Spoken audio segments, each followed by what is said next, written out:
You guys know that? I had no idea. Oh yeah, there's like that's where the lake lore comes from. That's I've where heard a people lot are like, about the monsters that live in the deep and they're just sucking down children.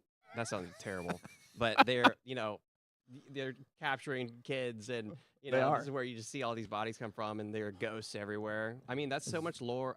Ozarks in a way is like modeling itself around that. As much as I've lived on the lake for like 20, 30 years. So the people who are actually there, they're Yeah. like, "You're crazy. That's what It's I'm saying. I'm saying awesome." It's really not that. Yeah. It's really not that bad. Like I've literally been there. I haven't seen any of this type of stuff. Usually, where it is some dude gets intoxicated and then doesn't wear life vest and then goes in the lake and then he drowns and then they're like, it's the lake that took him. They're like, no, maybe you should just stop drinking heavily and then go in and try to go swim. Yeah. That's the solve. That's it. You know what I mean? My theory is that people that go or live at the lake enough have this thing. It's like what you get when you have a cat, like toxoplasmosis. I don't know. Right? Yeah. No, I've heard of this. Yeah. Toxoplasmosis is parasite. It's a permanent parasite that lives in your body. And you It's can a get it permanent from, parasite. You can get it from a cat, and it changes your affinity towards feline creatures. And it also makes you as a human a little bit more reckless. Like people that get in car accidents. And a lot of comedians actually have it specifically. It's where the crazy cat lady actually has scientific backup. It came from that parasite. From this parasite. Yeah, well, theoretically. That lives in you that turns you kind of into a cat. Lover. Yeah, it's hilarious. It into turns you into a cat person. Yeah, it's really strange. It's bad for cats, but apparently it makes us love them. So my theory is that you have the lake equivalent to toxoplasmosis, which is I got those brain amoebas that just have stuck in my brain, and now I'm just like, the water's it's fine. Fantastic. Come hop in. Come on through. It's gonna come get you. Yeah. I guess living rent free. It lives rent free in my head. Rent free. I don't know, man. It reminds me a lot of like, have you heard like the meat ticks? Yeah. Like the ticks that like, if they bite you, you can't eat meat. That's right. Yeah, it gives you like a severe allergic reaction to meat. It's like a counterpart. It's not Lyme. Is it Lyme? It's not Lyme. It's another. Oh, the Texas Star, the something star tick. Yeah. If it bites you, Lone Star tick. Yes. Oh, really? That's actually it. Yeah, that's the Lone it. Star tick. No it idea. really is. Nailed it. And if it bites you, it will turn you. You can't eat meat. It will give you like a severe allergic reaction to meat, and it's actually becoming worse. There's a lot of conspiracy theorists. Bill Gates started to rid the world of our consumption of meat, and that's it. People go there. That's true. So that's the bioengineered tick released to the masses. Google that right now. It's a very impressive project, I think, personally. It's pretty. Yeah, that'd be a lot. Just put like 5 of them, and now no one eats meat, and then he's like, complete.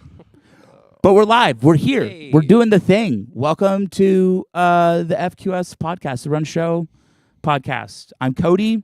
Hey guys, I'm Garrett. Toby Letty, Nested Studios. We got Toby here. Welcome to the show. Glad we could have you on. It's great. I'm glad to be here. This is quite a facility you have here. I'm very impressed. Maybe I'm not supposed to disclose where we are. No, we could talk about it. It's not like we get under Lake Lanier. Yeah, we're at the bottom. We're at the bottom of the lake. Little did you know that's where it is. No, we wanted to swap it up this week. A lot of people have seen our other studio podcasts set up, but we thought it'd be a good idea to try out some more IRL technology of what this would look like if we were going to do it on the road. On top of, we have a lot of nice, beautiful spaces here. Why not go and shoot it on our fancy psych wall? Absolutely. That we have, and do content. So you're the first one. Okay, you're the first great. one on the IRL guinea pig. Let's go. Segment thing. So Toby, I think a good place to start would be is to kind of talk to us about you. I think they've kind of heard from Garrett and I now. I don't know how many episodes. Oh man, too many. Too many. So yeah, I would love to hear more about your background, who you are, where you came from, how you got into content, and what you do. Who am I? Okay, so origin story. I know we're going like how far do we want to go back? Too deep. We're not trying to do an interview here, Yeah. man. This is like okay, so I am from Kansas, Oklahoma. Sure. I got into broadcast, videography. I played in rock bands. I played classical piano growing up. Oh. Music, okay. I was a music guy. Am a music guy. And my buddies and I in high school were allowed to DJ 15 minutes before kids came back from lunch. Oh, The principal trusted us enough to let us like come and like throw on some what I had been playing at the time, like Daft Punk, Foo Fighters, Cake, Ben Folds 5. that's why Billy was saying that I was a DJ. That's too right. the That's day. right. That's right. So we've got this. Okay. So yeah, that's kind of where my love of music, production, rock bands. Went to the University of Oklahoma, got a degree in filmmaking in the art school and advertising in the journalism college, which was a good blend because it's like art school, bunch of freaks, cool influences, and then journalism college advertising is for brands, and so it was a good blend of like working with creatives, then working with the suits and figuring out what we need to do. Sure. I got I met a guy, kind of a hippie looking dude at a I think it was a Vans Warped Tour concert series. That's where you meet him. That's where you meet the guy. guy. Vans Warped Tour. This guy named Jack Barrett, like a Grateful Dead hippie dude, and he was shooting some packages with Joel and the Madden brothers from Good Charlotte. And I saw his camera. I was like, hey, I'm about to buy that camera, Canon XL1S.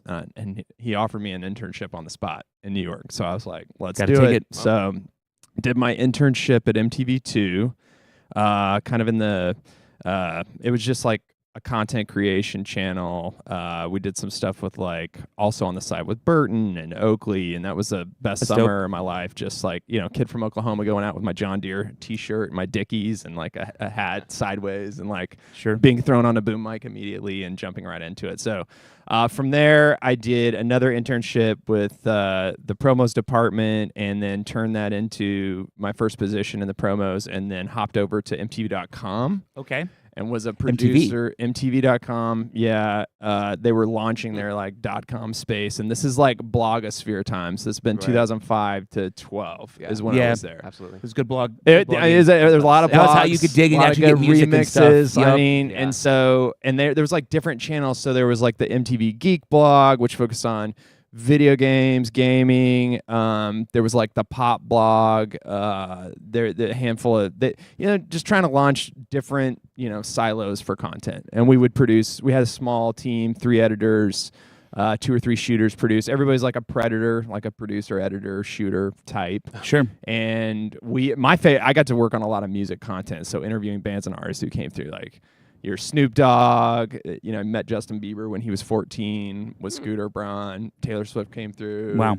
Like all the people, like, and then a lot of the stuff that I like your Phoenix and Vampire Weekend. I got to interview and meet and chat with them. Coheed and Cambria. So a lot of those punk bands from Florida came through. Fueled by Ramen, their label, like every band came through.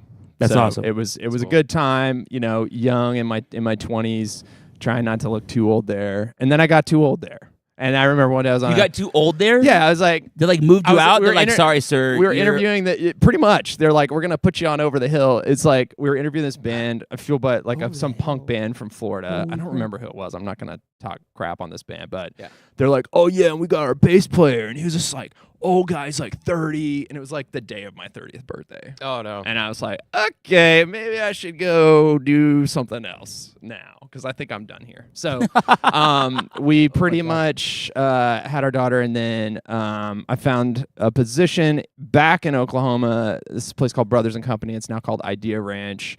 And out in Oklahoma, what do? Our content was oil and gas. We got banking. We got blue collar stuff. Yeah. It's Oklahoma, man. It's the Wild West. But we did get to work with some cool brands like Carhartt and Under Armour, and a lot of their new product launches, some camping, some outdoors. Remington was one of our clients. Okay. We worked on, guns, ammunition, that kind of thing. So we built a department there. I was a director of production. I think at our height we had 15 to 20 animators, motion designers, editors, production teams. Wow. And then I worked at an online company called Levitate Media that did content kind of remotely. That was my first remote job. So this had been 2019. And so all of our clients were remote. We did everything It's remotely. a great time to go remote. Right? Right at 2019, the it's like pandemic peak. time, you know. Exactly. So we got a little lead start on that because people would ask Yeah. like, "Where's your home office?" And it'd be like, "It's a PO box. It's at this home." guy's apartment in San Francisco." So that was fun. A great team there. And then this opportunity came up here in Atlanta and Nested Studios, starting company.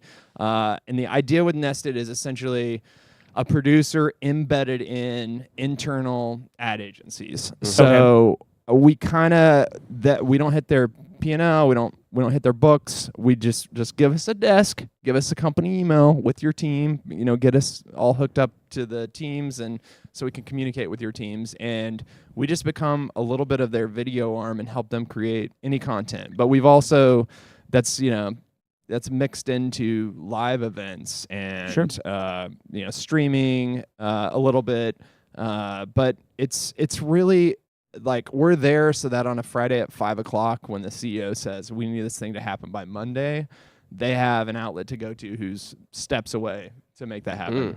And so So I think it's interesting that you're having to drop in the producer into the ad agencies. Was there a gap you were trying to fill in that process that wasn't there? Yeah, so I think the two founders, there's three founders of the company, Matt Christian, Chad Shockley, and Nathan Diaz.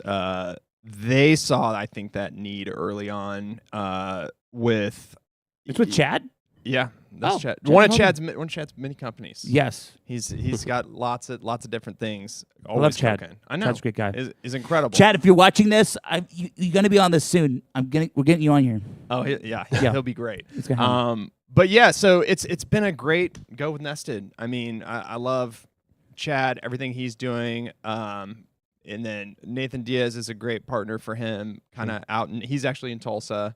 But I mean, these guys go everywhere. And then Matt Christian has been a big part of what Nested Studios does, has built this great relationship with McDonald's. So they're like one of the main clients. There's another me in Chicago. His name's Chris Buddy. And then he's got a small team there that services the McDonald's internal agency 123 at McDonald's. So yeah, that's basically me, how I got here. Like we've already talked about, I do some DJing on the side. I was going to say, like, a lot of your upbringing and formative years were focused around music and stuff like that. Do you still have any of that in your life? I mean, I went to Tame Impala Sunday night with my daughter, like one of our major big. What else we got? She's already got a concert scheduled planned for us. We're gonna go see. She already has. Oh yeah. She has a concert scheduled for you. She's like, "Hey, Dad, here's the It's list like of we're bringing you shows back. we're going to." It's a lot. It's a blast. We're going to Noah Khan at Braves Stadium. Okay. And then we're going to Empire of the Sun at Empire of the Alpharetta, Sun is and then awesome. we're Foster the People, I think, after that. I feel that the vibe there is all very indie. It is. feels I am definitely. all- I lean heavy indie. You, and then you buried the punk. You buried the punk when you left MTV. I And then know, you're like, I know. okay, I gotta. I pivot would it go now. to some MGMT. I know. you I know. So You say Justin Bieber, Taylor Yeah. Swift, and Hey, and then you're like bluegrass.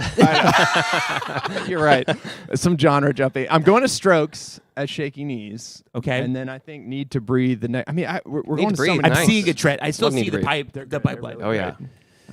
So yeah, I I'll put it in anytime music has touched my career, whether it be we've hired a studio to develop a custom track for a spot, I'm in there. I'm in the studio sitting back there with the musicians and the actual artists, like going over the keyboard, like, what if it did this? And and they're like rolling their eyes at me, like, you go sit back there. Go get some coffee. Yeah. Like, get this guy out of here. Do you still do music discovery?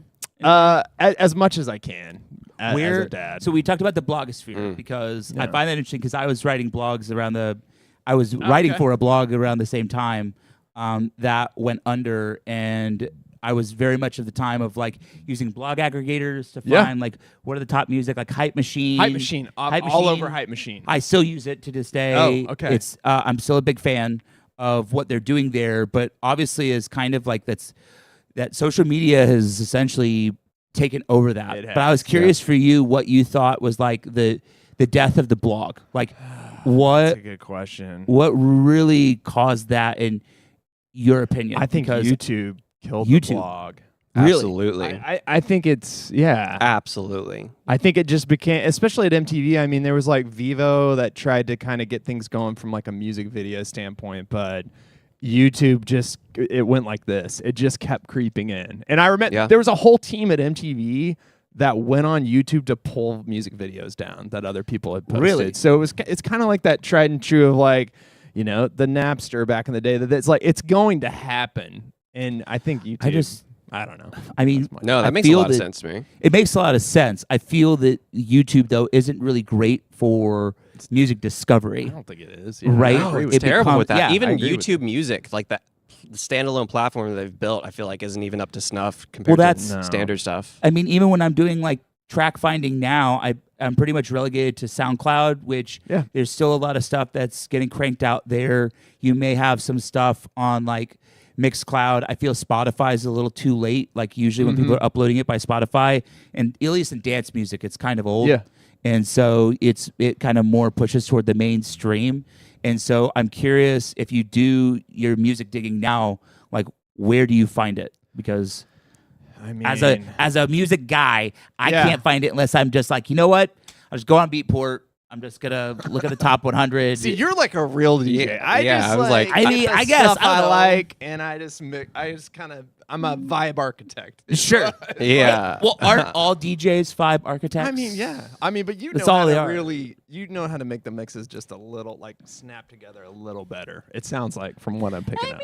I just did a lot of, I did and still do a lot of digging. Yeah. I just like being in the know. But Yeah. to answer your question, from friends, whatever's recommended to me on Tidal or Apple or Spotify. Tidal's Sometimes, good. unfortunately, I have like 3 subscriptions. It's stupid. No, I do too. I do too. Tidal just for the quality of the stream. And no that comes ads. through. And the no Because ads. if you're setting vibe, the last thing Okay. you want And is a ad for progressive. Tidal's recommendations are far superior What is it? to Apple. So Tidal, Tidal. let put me together. Yeah. let me ask you real quick, because I've known about Tidal for many, many years. Yes. Probably back to Jay-Z 2000 started it with a what bunch was of it, artists. 2014, 15? Yeah.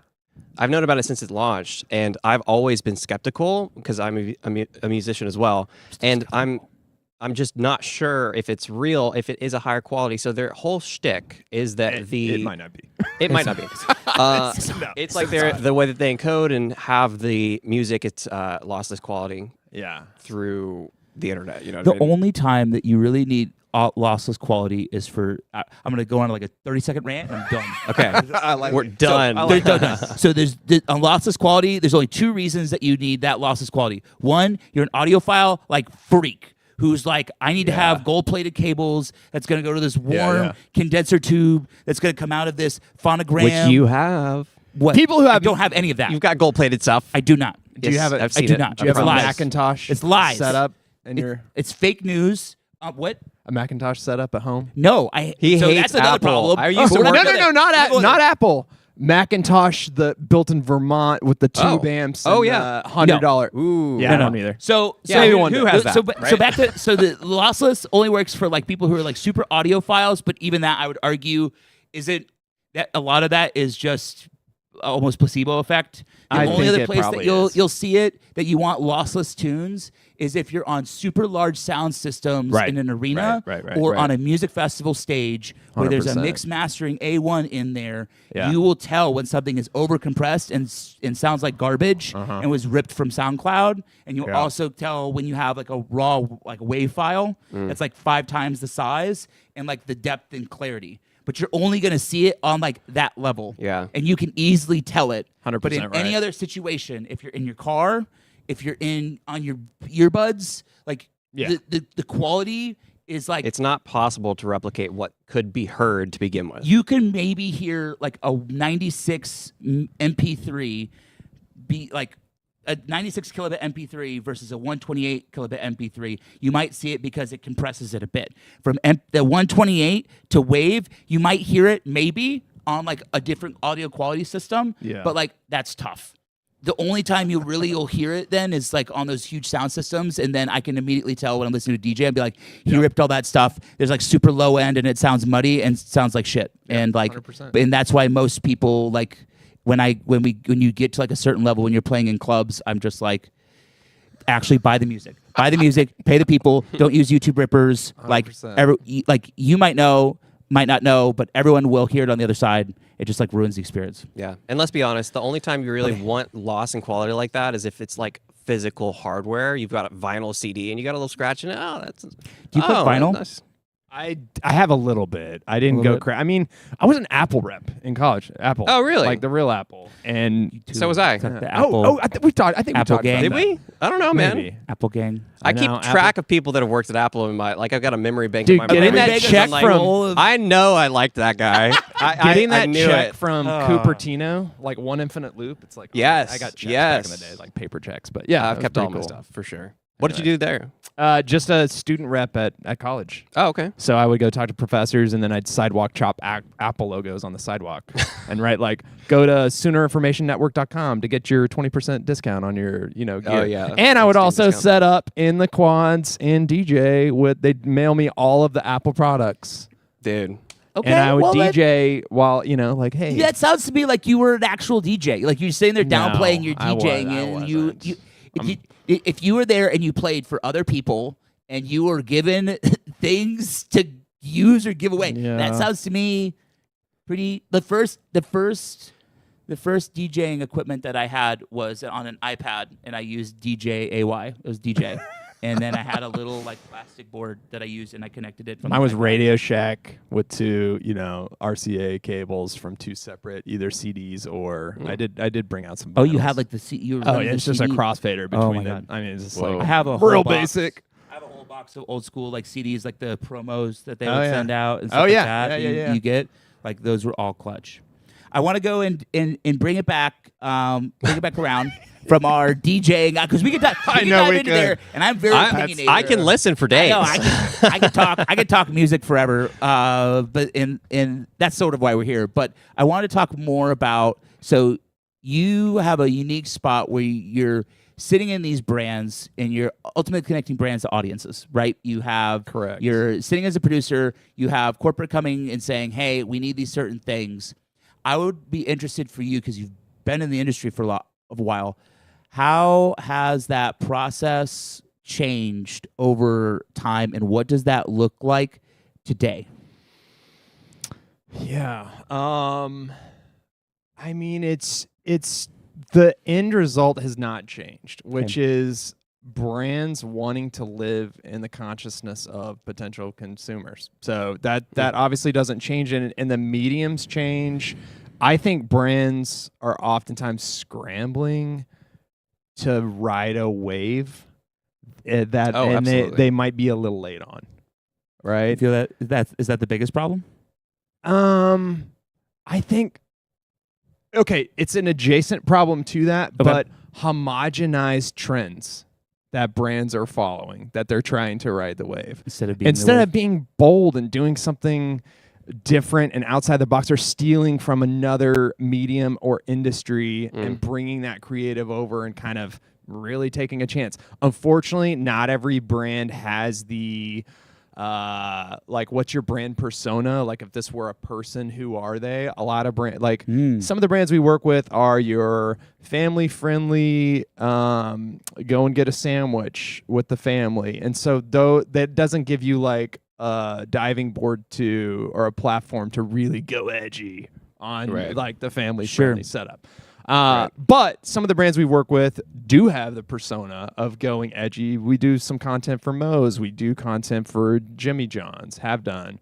Some of those brands do have a little bit more of a punk edge and aesthetic to them where they're willing to go there. So, but back to your question, how has that changed? I mean, the channels and the mediums have obviously changed from traditional. Like ever since I got into broadcast, I kind of have still been producing content, but budget shrank. I never made it to like the $2-3 million productions level where you're working with like major agents. We've that would be great. Right, yeah. We've rubbed up against that kind of production, and been included on pieces of that, but not like that's a whole different game. And I don't think I love that space. It's a lot of suits and meetings. It's big calls. It's rebuilding an estimate 20 times. It's sending it to an estimate reviewer, and that's also fair. So.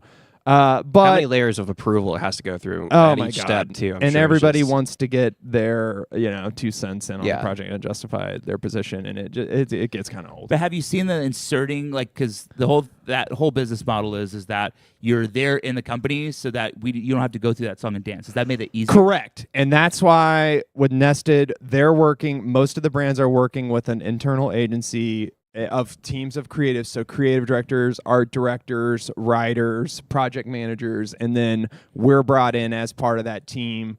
There's no it's like a triple bid, which is common, but they're already there, like they're getting the work, so we don't have to do that dance. So it's super helpful. Do you have a favorite progressive either ad campaign, broadcast, promo that you did that caught fire that you're proud of? That you can talk about. Yeah, I know. There's like a few things that are on the internet. We did some fun stuff. There's a creative director, Larry Clark, at Devour at Go-To Foods, he's about my age, maybe a little older, Larry, slightly. And he's got really good ideas, and some of them are from a different time that he's recycled and made new. Okay. And so we've done some cool build outs for FIFA, like a collaboration with FIFA, the World Cup, which is relevant right now. Yeah. They made these like pitch packs for Nuggets. It looks like this huge soccer stadium. And then we did pitch packs. Packs for Nuggets, like chicken nuggies? No, pretzel nuggets. Pretzel nuggets with cheese or cinnamon. They're just as delicious. So. And so he created this whole concept of saltito, like a player, and like the cinnamon sugar. So cinnamon sugar against salt, and it's fantastic. So 3D modeled nuggets running around the field. It's 3D modeled nuggets. Yeah, we did an animation. It's a video. It's an ad. Yeah, it's an ad. Of pretzel nuggets playing football, and then like they kick the soccer ball and it flies into the goal into cheese. And into the cheese in the goal, because it's whatever. That's fun. It's because did it land well? Did it? It did, and I think it did pretty well in some of the Latin American countries where soccer in Europe, and I think it had kind of it went out to different countries, so it wasn't just a domestic spot. And I mean, let's be honest. When it comes down to pretzel bites, it's pretty universal. Yeah, everybody loves a good pretzel bite. And it's the smell, concept, the aroma. Yeah. So I always get. That's how you can. Auntie Annie's going to the airport. I think that's a good way of judging a good ad campaign too. Is like, is it universally understood and accepted to that point too? So like, absolutely. It sounds like that would definitely fall into that category. I think their demo. It's like a 30 to 45-year-old women is kind of the main target, and then there's like offshoots off of that. But we just did a project with them, which is their first kids meal they've ever done, and it was Gabby's Dollhouse, the Netflix sensation. 10 years running, and we got to work with DreamWorks on approving the product. We got to use their trailer, and we got to use the theme song, and I cast a little girl from Alabama who was fantastic on the spot and like super cute, and we're actually just wrapping that up, so that should go live here in the next 2 weeks or so. That's awesome. So that's fantastic. Yeah. Well, I want to pivot it into my topic, and this is actually a good segue. Is that I wanted to discuss immersive experiences and how they're affecting live broadcasts and how brands can be engaged. That we're seeing the immersion of Cosm, which in the Sphere, right? Sphere was like kind of the big one that showed up in Vegas now, and it was like a 360 thing, and everybody was like, "Oh, it's gonna be a bust. No one's gonna go and spend money to go be surrounded by LED walls." Right. But now you have huge Fish concerts. You have huge interactive, engaging content that is coming out of that, and people are paying good money for it. Yeah. The other one that I'm seeing right now, and it just got released in Atlanta, is Cosm. Okay. Right, which is like the Sphere, but like half of it. Yeah. But their take is more about like how do we almost create a third space? So you have home, which is like the home viewership. You have which you can watch on TV at your home. You have the in-person experience where you pay a ticket, you go be there, and then they have this almost third space immersive experience where it's a 180-degree dome that then you can sit in, be a part of, but they're live streaming not just the main broadcast. They're actually giving you, like, they're putting a camera like in the front row of this venue. Like the event itself? Yeah, so like think of a basketball game. Yeah. So the basketball game, you get the basketball broadcast. Yeah. Right? You watch the basketball broadcast, that's cool. You can also buy a seat. You could go into the venue and go sit and watch the basketball broadcast. Or they put a camera in like the first 2 rows. That's a 180-degree immersive camera that then you sit, you basically, they are live streaming that to COSM. Yeah. So you can go see the broadcast and see what it's like to be in the court, all while getting served chips and drink and like hanging out, kind of like almost a next generation sports bar. Yeah. Yeah. Right? I wonder how much it costs to license that camera. That's got to be crazy. I don't know. I Per was just stadium? watching today where it was like the MLB All-Star game. They have specifically fiber patches for video for COSM itself. So Wow. the trailer teams are now responsible for plugging in those feeds and getting those feeds out to COSMs nationwide. So where I'm looking at this and I'm seeing this is I'm like, all right, well, it almost feels like there's a new generation of broadcasts that's showing up that's not just the in-home experience. It's trying to provide a more interactive, immersive experience. And I'm thinking of some of these brands that are already doing broadcast now. And I guess where I'm trying to think about is if you have a brand like we talked about your pretzel nuggets, like is there a world where these brands then are activating at like COSMs? Yeah, they have the ad on the TV, but you're being served the pretzel nuggies in the venue. Like, are there opportunities for these large brands that you're already like working with, like to dive deep into that, and like what are the best ways for them to engage as like a producer or creative? Yeah, I think those new immersive experiences, blending their product with either a music performance or a sporting event or something more related to younger audiences and gaming and streaming. I think it's definitely a good fit, and I think you kind of need to the people who are making the decisions, the director of marketing types, need to go into some kind of they need to see it and feel it and experience it for themselves for I think the wheels to get spinning. Interesting. On something like Is that the hurdle? I think it is. I think they have to. They're not going to understand. Just like I'm not trying to rip on any brand. These brand directors. These marketing directors have been in their career. They've been fighting the battles. But they don't necessarily have time and extra free time to just go out and see what's coming next. And I think they have to experience it in person for them to sign up for the next project. So you feel there's a gap in between marketing directors now and their roles and being connected to I think it's a matter of like at the end of the day, do they really want to spend 3 hours like jumping on and figuring out the next trend or whether Sure. I mean, a lot of these people have families like I do, and it's like there's hard. a limited amount. I mean, I still wish I had the 2 or 3 hours when I was in film school watching the best 10 films of the year, and like how does that relate to what I do or now you got to go to Tame Impala concerts with now I go to Tame Impala concerts with my daughter, which helps.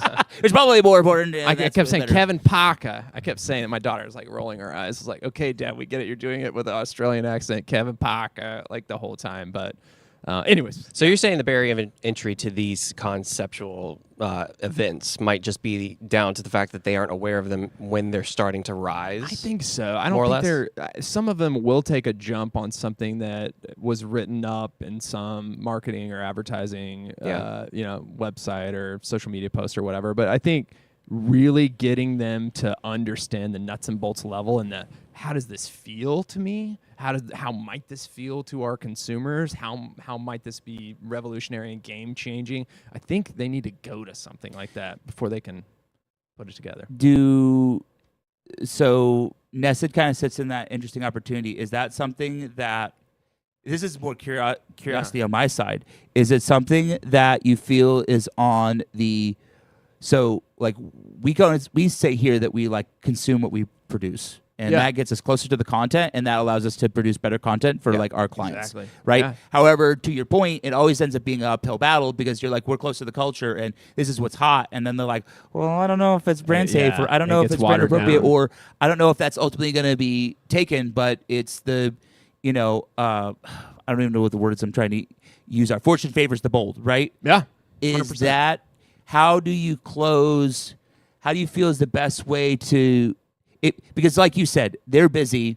Is that responsibility on us to try and close that gap, or is that like that it's just a generation of CMOs and marketers that are there now that then younger audiences are used to being in more of this immersive culture, and that like they need to be involved. There is a gap there. I don't know if I always have the answer for the solve, but I think how I've seen this solution attacked is a really smart creative director builds the bridge between this is what's cool and the kids are doing, and then they connect with that the decision maker. They connect with them and say, hey, remember when you were growing up and this thing came? This is like that, but it's kind of different, and it's like this. So I think they have to kind of sell it to the decision maker, knowing that it's going to have a big impact or could potentially, they're taking a big leap. It's a bold step, but kind of sell it in terms that they understand. And I'm not trying to. That's just they're creating. No, it's it's the It's I'm not trying to hate. I'm not trying to be an ageist. No. Matt always, our co-partner at Nessa, he's like, "You're such an ageist, Toby." That's like my 45th It's birthday. just called I'm lived getting old. experience. Okay, thank you. Actually, let's just change that talking point. My thing is like, why not just embed a bunch of interns into the company? That's always the young been kids. You're the like, go to all these events and report back. It's like, which intern took over their Twitter account today? That is how that happens. Like it the is Wendy's. exactly how that It is how it happens. It's because the people that are younger generally have a closer touch to the heartbeat of culture, or at least the things that are viral in the moment. Yeah. So 100%. it's empowering them and having trust in them, and finding the right people to kind of slot in and give you that advice, but then using your own wisdom at that point, if you are a marketing director or a creative lead, to use your own wisdom to decipher if that's actually something that's going to be effective to communicate to the public. 100%. Are there interactive ways that, so like obviously a lot of the brand stuff right now is very much either ad driven, and there's a very big push. Well, I guess the question I have, better question than the one I was trying to formulate here is have you seen a large push from these large brands for experiential type content? Because I feel like on this side, as kind of the AI slop rises, when people can't tell what's real and what's fake anymore, and that you have AI, UGC, even creators now that I feel live is like the last bastion, but a lot of people, including Gary Vee and others, are like, IRL is where it's at. That's the biggest growth point. Companies need to be doing it in now. Have you seen any of that from where you sit? You just mentioned Gary Vee. I got to see him speak at an AbPipe conference. He was great, and it was so funny because I think the other guest that was speaking there, Gary Vee, the whole time he was just like. He just hated he hated anything that wasn't IRL, and so he was just hating on that. No, I'm saying Gary Vee. It's Casey Neistat. But Casey Neistat, interesting. Really? Yeah, he was having this internal. I know Gary Vee and Casey Neistat. I never get them confused, but for some reason, right there, I did. He was having this big internal battle on like, do we really want this? And we were talking about AI, and we're talking about their AdPipe's platform's not necessarily generative. It's like we shoot this huge library of content, and then the AI can go and be the world's best kind of assistant editor and pulling all these together. But so going back to your question, I do think some brands are wanting to have more of, what else can we do? Experiential. I think it's on their plate and their job description. Like they are supposed to go out and find these opportunities that make ad. The brands are. And that's part of their job description. Like we have to go find these new opportunities. We have to find new audiences, and so it's there. But I think the traditional models still apply. So there's like pop-ups that happen for like Carvel in New York at some cool store. But I think when brands go into experiential, as long as they find a way to make it story driven and go back to the tried and true, like tell a great story, that's usually, in my opinion, where the biggest successes can come. Real quick, Cody, by experiential, are you also like talking about how a brand could embed itself in a way that is just like a popcorn box at a movie theater, like how Dune did? Is that the experiential that you're talking about, or are you talking about a specific like venue that a brand might want to take over? I was going in with both. Okay. Is that there's experiential, obviously, in the Cosm space where, you can do product placement. Right. Like there was, they did a Matrix re-release in the Cosm and made it all like crazy and gave collectibles and stuff like that. So it becomes this immersive viewing experience. It's the same thing as like watching. I don't know if you guys watch like anime, but like Demon Slayer came out and they have that in 4D and Alpharetta, and it shoots out like snow confetti and blows like smells and stuff in the air, but it provides like another level of immersion. To your point, Garrett, I'm kind of talking about both, right? That there's a heavy leaning in terms of IRL being the way that you connect with those audiences. We still have these online audiences. You still have to ultimately like bridge the gap, but are these larger businesses trying to find ways to thread the needle, so to speak, on those, and how exactly malleable are these brands or are open to doing so? Yeah. I think they are. And like I said, I mean, it's on there. It's part of their job description to be able to come up with these new opportunities. The biggest influence from my perspective of a brand taking that leap and making that happen is a plugged-in creative director, like I said, who sells the concept to them on terms that they understand and can get behind. And that's a lot of what I do, is becoming the best connection right-hand person to a creative director. And I am there, hey, have you seen this? Have you seen this? Look at what they did here, and feeding them with ideas and opportunities that then it can get the wheels spinning. And you also, I'm sure, do a lot of translation like to them to help them understand why it's a good idea to go down this route, to use maybe, I don't know, this camera or this stage 100%. Or that LED screen to elevate the product that they're trying to present too, right? That's like half of my job description, is like translating why we would use this piece of technology, why we would use this director, why this set of creative partners to solve this solution makes the most sense. And so that's a lot of what I do, is feed creative directors information, opportunities, literal talent, and other projects to kind of support them and get them going. I'm curious. There's a trend, and I'm gonna pivot into a different topic. And Garrett, hop on in. Is talking about how many of them do or utilize. There's been a big rise in virtual production and trying to. You talked about it early in the decreasing of budgets, trying to be more efficient on set. These CEOs can't go fly everywhere to be somewhere. Are a lot of them using these volume spaces and to this day, and how has that ultimately changed how you guys have shot? Sure, and Chad Shockley, his company has built volumes and does a lot of that. I know he's done some work with Inspire Brands and the CEO Paul Brown with Inspire Brands. So I know from a corp comm standpoint, it's pretty great to bring a CEO of, let's say, 8 brands into a space, and you're literally clicking through different restaurant concepts and scenes of different brands that they own, or maybe like investors, like hedge fund end of year like recap or something like that. So from like a corp comm standpoint, I've definitely seen that space utilized, but 8 brands. Yeah, well, I guess it's, I don't know. 8 brands in the studio. You're just like, we're going to Wild Wings. Yeah, we're going to Sonic, Baskin Robbins, Buffalo Wild Wings, Arby's, Dunkin' Donuts. Like you can just snap through them in that space, and the CEO Bring out the goes to donuts. one Take out the space. donuts. Bring in the chicken.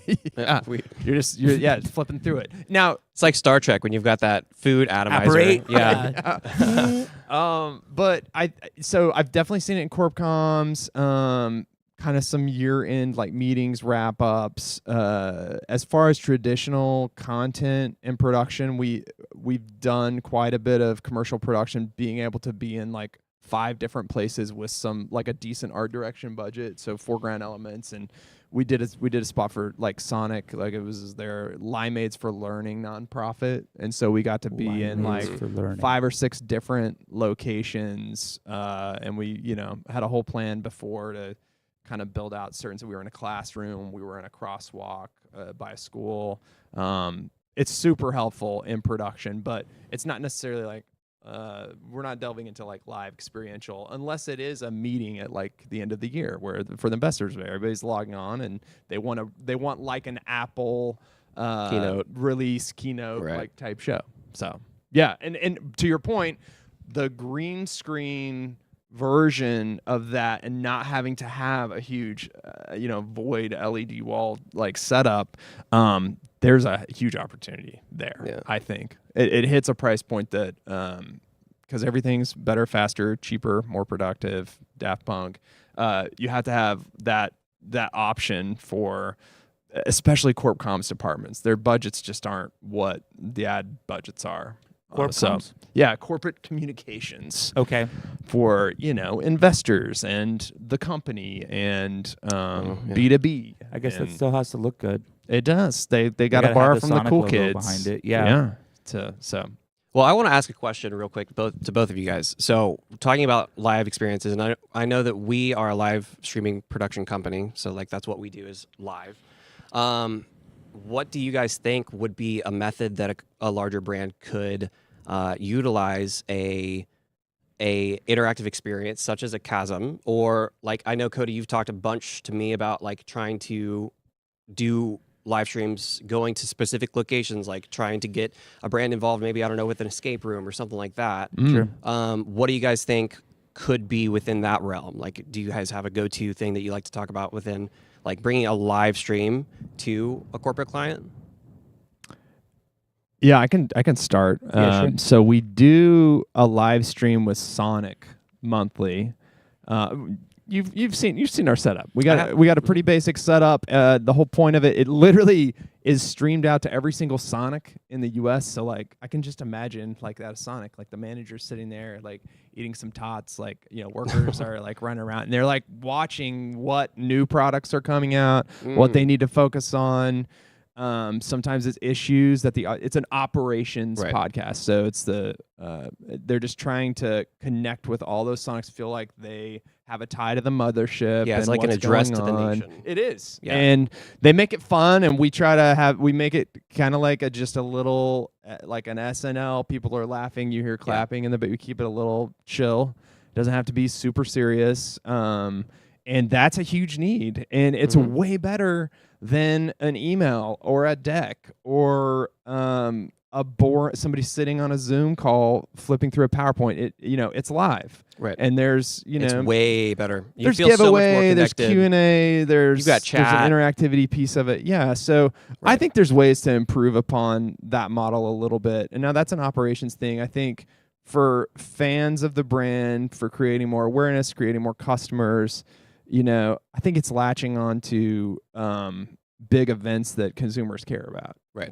So, big sporting events, music, gaming, different technology, just kind of finding new audiences, new avenues. But like corporate comms, operations, they have budgets and they have needs that they need to fill. And I think, you guys have really been a breath of fresh air, bringing in some new ideas, and it's here's what it could be. You kind of see something and then you're like, here's what we're doing over here. Could something like this be fun for your audience, or kind of give it it's like no one wants to sit through an hour long boring PowerPoint presentation. Like we've evolved. It can be better It than can this. be a little bit more interactive. No more Zoom fatigue. And also, like, we obviously, if it's a company that has its own niche and its client is, let's say, the end user. So for a streaming company, the end user is the person watching somebody on a live stream. So like we've gone and we've worked at DreamHacks and we've done booths and we've live streamed those booths. But that in itself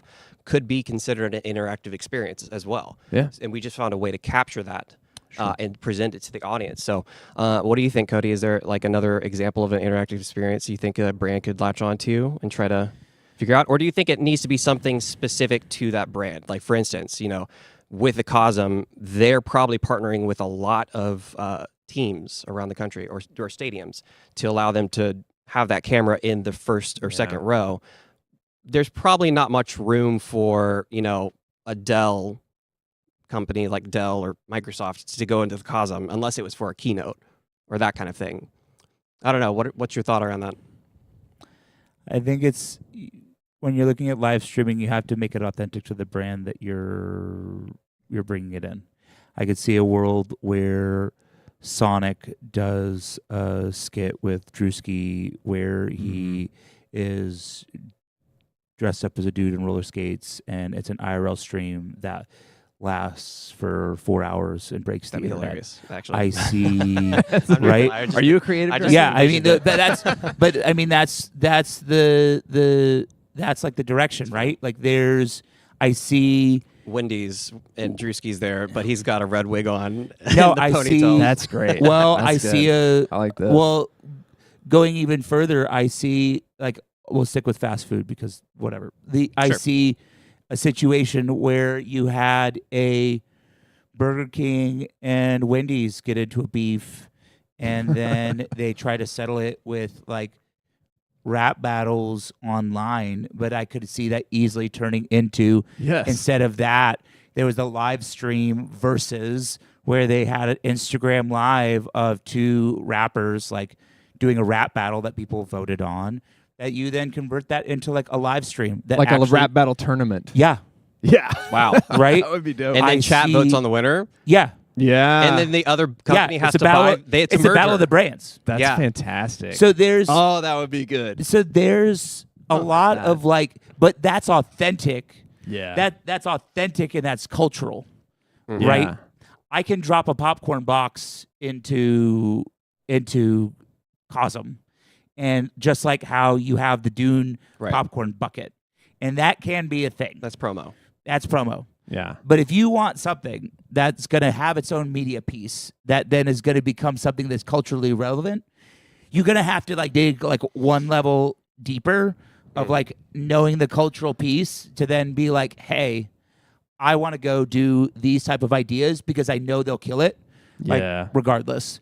And that it'll become a part of the conversation because they already are a part of the conversation, Yeah. right? Mhm. And so, like, to your point, I think you're threading a needle between, to even Toby's point, is like what you can get away with, but what's culturally relevant and what Yeah. can be authentic to the user that generates viewership that gives brand recognition so that when we're talking here 5 years later, we're like, yo, did you see that rap battle where Wendy's clapped the shit out of McDonald's? Like, that was crazy. Yeah. Like because it's like epic rap battles of history was for what a I was long thinking about. time, early YouTube, Mhm. right? Yeah. Like something that people went and followed. That stuff is still around. I think epic rap battles of history is kind of on the. We've seen it. It's gone done its now. thing, yeah. But there's still life to it. Relevance to There's that still relevance concept. to it, to the concept, right? It just has to be done tactfully. Yeah. Can you imagine that 16 fast food brands sign up for rap a battles? rap Yeah. battle tournament, and then so people apply to be represented by a brand, and then the brands draft whatever rap battle is going to represent their brand. Yeah. And then the Ooh. CEOs And then- have to rap. No, I was going there. No, Let's no, go there. That's not impressive. You I'm elect kidding. like Exactly. Future. You're Guys, like, hey, I'm gonna get Future. that's a and joke. Future's Yeah, gonna be on. couple. See, Yeah. yeah, that would be funny. I'm gonna actually. Little Yachty, and I Little mean, Yachty's gonna be for Burger Let's King. Right? What happened with the whole McDonald's eating the burger CEO on screen, like taste testing it and trying This is just out one step forward. It's the same thing except rap, Yeah, right? but the CEOs are gonna suck. Like, let's just be real. Like, I've seen half of them with a teleprompter. Like, I'm on Team Toby on this. I know. I'm on Team Toby on this. That you go and you bring in the best of hip hop, and then they have to choose. Yeah. They have to choose your Yeah. rapper that like represents the brand, and then That would be cool. And then you have then it as it'd like a be- vote thing. Yeah. Yeah, That'd be like a Drake and Kendrick moment, but McDonald's and Burger King. Yeah, You know what I mean? 100%, man. That'd be interesting. That's pretty dope. yeah. I like it. So Let's that's make it where I happen. just go back to is like there's ways that you can create authentic creative moments with your audience that resonate beyond it. It is still an IRL experience. It is still something that people you could probably sell tickets to. People would Yeah. probably want to go to it, Agreed. and it would still be nuts. However, like it is something that then will extend far beyond it and have evergreen life that like, I talk about it, I joke about it, but like Hamburger Helper made a rap album. I still talk about that to this day.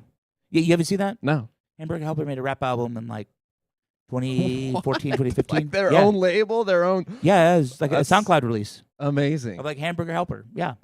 So like, but the point is that then it becomes a part of culture that like you talked about it. It's good artists copy, great artists steal. 100%. You take an idea that has already been done and you iterate, you add a different piece of flavor to it, you add your different angle, you remix it, remix culture, and then generate it as something else. You take those things we talked about too, like Liquid Death, like the Liquid Death, Yeah. Massive success. bad review albums, right? You're just taking that, you're kind of iterating on it, you turn it into a live thing, you make it an event, people want to go to the event. You can make money at that event, but you're culturally relevant. But then it has evergreen life far into the future. That then people will take that, and then they will iterate on that idea. And I think every brand is trying to chase that anchor Agreed. if they're bold enough to. If they're bold I enough don't to. know. Fortune favors the bold. And yeah, exactly. That was I'm not going to drop my mic because I own it. No, we'll I leave don't that wanna for the put it on. rappers. Yeah. Huh? Well, I said we'll leave that for the rappers. That's right. Yeah, exactly. Well, going into that concept is that, and I'll just take that and kind of bring it into what I was going to talk about a little bit. I know we don't have too much time, but we do some live virtual production work here. We can't really pan the camera over, but we've got a set right next to us where we've built a virtual fire pit stage, more or less. What do they call it? A fireside chat, right? Yeah, fireside chat. Yeah, we've built a virtual. So what we do with that is I'm more in the weeds of like the engineering side of it. I know Nick is showing the video now of me showing it off. It is basically where we can have any room be turned into whatever room you can think of. Yeah. So I'm thinking about like how other companies or brands can utilize this with their, I don't know, monthly, quarterly meetings, or just their address to the nation, like I was saying, except for to their employees. Like when you're able to take these environments and kind of implant the CEO into them, into whatever vision they have for to best representate their whatever they're trying to talk about. Is there much need for them to go to a studio for a proper production or a proper setup at that point? Or like, do you think that this is something that could actually take over? Because I know that we've talked about like the whole concept of the Mandalorian and having the LED wall that was taking over the industry for a while, and then that's kind of fizzled out, since then. But that technology hasn't disappeared. If anything, it's grown significantly with how the barrier entry is lowered and lowered, so people can get the technology and learn it. It just takes a lot of work. So I'm curious, like, is there a world where you could see that specific live streaming technology being utilized outside of it being used for like a post-production? Like the whole point of us doing it is so that we can do it live. It's like actually transitioning in the moment instead of it being an edited process in post. Like, do you think that this could be something that we could utilize for brands? Absolutely. So, you mentioned a CEO, going into their new restaurant concept. Restaurants redesign themselves every few years. And so interiors change, the equipment changes that the food's manufactured in and produced in. And so I think, some kind of an operations podcast of somebody stepping into a Sonic kitchen, just kind of showing them around the new look. Like a walkthrough, and they have a table with the new food items as well. And here's the thing, what you're solving, not only a better visual experience for the person consuming it, the employees, whatever, the CEO's time is limited. Right. So they've got to go to a studio. It's just like when I used to work at MTV, you get like 30 minutes with an artist, and whatever concept you came up with has to be completed and executed in that 30 minutes or 15 minutes or 10 minutes. Right. So I think that's a huge solve as well, because the CEO is obviously not going to fly to 6 different locations and be sucked out of their day to day and what they need to do for their company. So I think it's a huge solve. That specific example, bring a CEO in, but I mean operations, training, new employees, human resources, orientations, whatever. I mean, I think there's great like the cases. the COO could just like actually be in the warehouse, for instance, showing off the new equipment, the new production line, or whatever it is, and how it's going to function. I could see that too. We actually built a coffee shop. I think that we use it as one of our scenes that we could switch between. We could put like a full-fledged coffee shop. So when you were saying, they could demo their new design for what their franchisee locations are going to look like coming up next, I think that makes a lot of sense to me. Yeah, absolutely. And we've done a little bit of that. We've had artists kind of, or we've worked with architectural firms and getting like the renderings and the build outs and then and building those scenes for whatever production. But that's mostly production side, not necessarily live streaming. But I think it could be a huge opportunity. Yeah. For you guys. We also we work with a lot of brands that just like to engage with the online culture often. So gaming companies, for instance, we could easily embed their entire world into the scene that they're trying to or the live stream that they're trying to host. So there's obviously a ton of opportunity for that. My main question is I guess just if the corporations would even find that kind of stuff useful, which obviously what you're saying, that makes a lot of sense to me. I think so. Just giving a visualization and actually be able to walk through that stuff, almost maybe even tutorial, or have a chat open so that they can ask questions, like the managers that are going to be helping manage those franchise locations. I don't know. Do you have any input on that, Cody, as far as what they may be able to utilize that for? I mean, not anything more than where you have taken it. Okay. Right.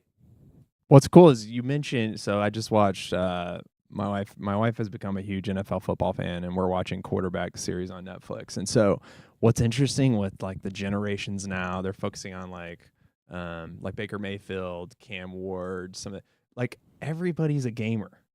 Everybody's a gamer. So I think there's a moment where Cam Ward is he's just got out of practice. He's got his headphones. He's playing Grand Theft Auto. He's like, I've been playing this since I was in 4th grade. Here's all my outfits. Here's my skin. I call this my whatever squad. He's in an alien suit or whatever. And Baker Mayfield back in the day was honestly a really high ranked Call of Duty gamer.